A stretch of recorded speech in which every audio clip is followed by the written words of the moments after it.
Hey, this is Gage, and I'm going to walk you through authorizing, adding, and removing players from your rosters.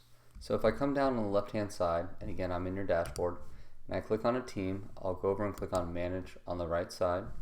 If I come down, I'll see there's no players listed. Now this will happen after we create a new offer, maybe after September 1 renewal. If you are renewing, you'll see all your players listed here at the bottom. They're not removed. It's just waiting to see if they exist on the future year roster. If you're signing up for the first time, obviously you won't see those players from last year's roster.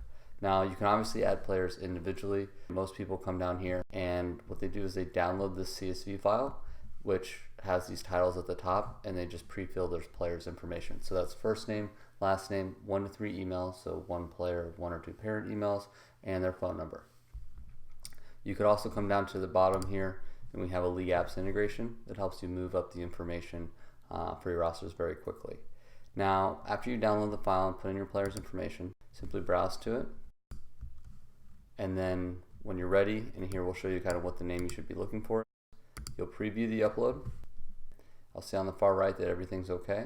I'll close that down and I'll bulk authorize these players. So that's going to add all the players in that Excel to the list here.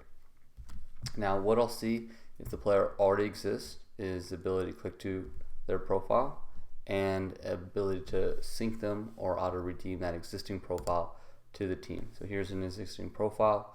Now this player is already synced. Now if you see a player that doesn't have a team association with your company logo here, that means that they've either signed up as an individual or they were on a different team before, and so you're definitely going to want to sync them. The reason that you see that team association there is because it's a renewal, so that player is also listed at the bottom here. Now if I come down here, we'll also try to figure out who these players are that we weren't able to figure out at the top to sync. So for example, Ryan Manning here, he has a different email this year, okay, with a little 5 in it, but the name is the same. So I do think that's the same player.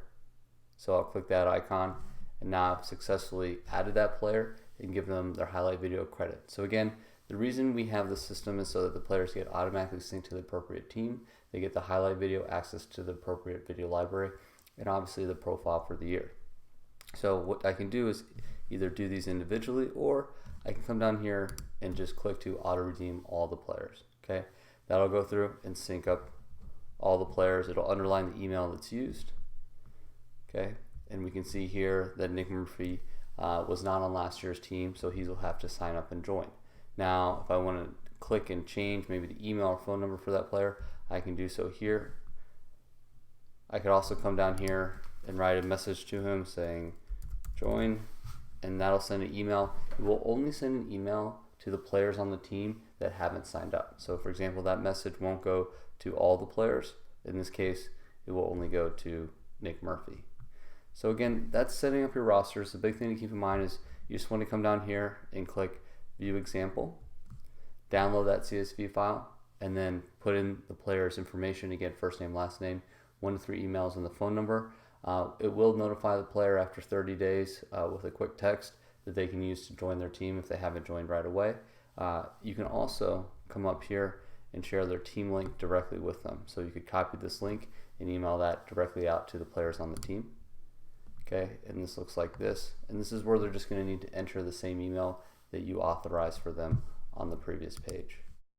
So that's updating your rosters. If I come down here to the bottom, let's say that this player, John Tyler Paul, is not on this team this year. I'll click the X and remove that player. Doesn't delete all their information. It just starts them into a 10-day trial where they can continue as an individual if they wish.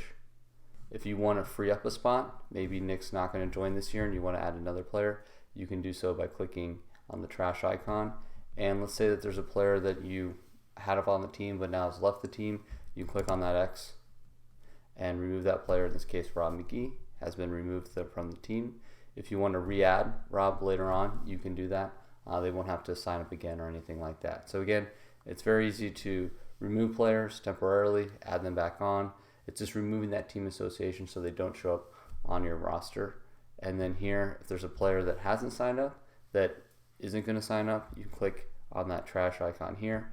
And if there's a player where you have the wrong email, just click on the pencil icon and you can update that down here.